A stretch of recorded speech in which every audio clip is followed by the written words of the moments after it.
صباح الخير عليكم. بنتكلم النهاردة عن عملة بتاعت جزيرة صقلية. بيتقال في التاريخ خضعت صقلية للحكم الإسلامي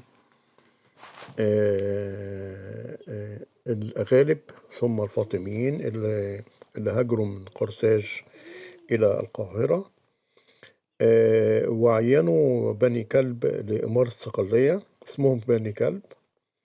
وبنو كلب خضعوا لدولة بني زيري أو بنو زيري في الجزائر حاليا، وشددوا بالجزية والخراج والتفرقة من العنصرية بين العرب، حتى بين العرب المسلمين نفسهم. يعني كان حكمهم كان وحش.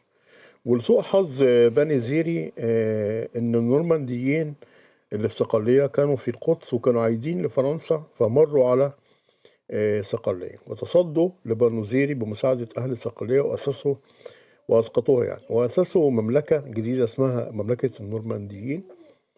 كانت مملكة عادلة تعايش فيها اليهود والمسيحيين والمسلمين مع بعض، وظهرت التجارة والصناعة والزراعة والبناء. واستخدم الملك غليان الثاني العرب المسلمين في إدارة الدولة الجديدة.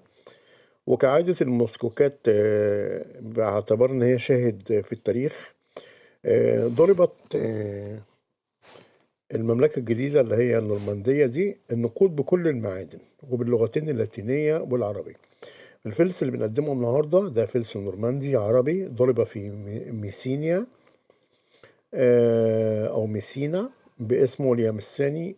وجه الفلس باللاتينية ملك ويليام، وخلف الفلس باللغة العربية الملك غليان الثاني.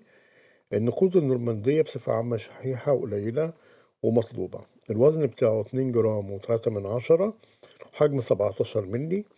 السعر من 150 دولار ل 200 دولار أو 300 دولار حسب حالته، ممكن يوصل ل 300 دولار. قلت أقدم لكم العملة دي، والسلام عليكم ورحمة الله وبركاته.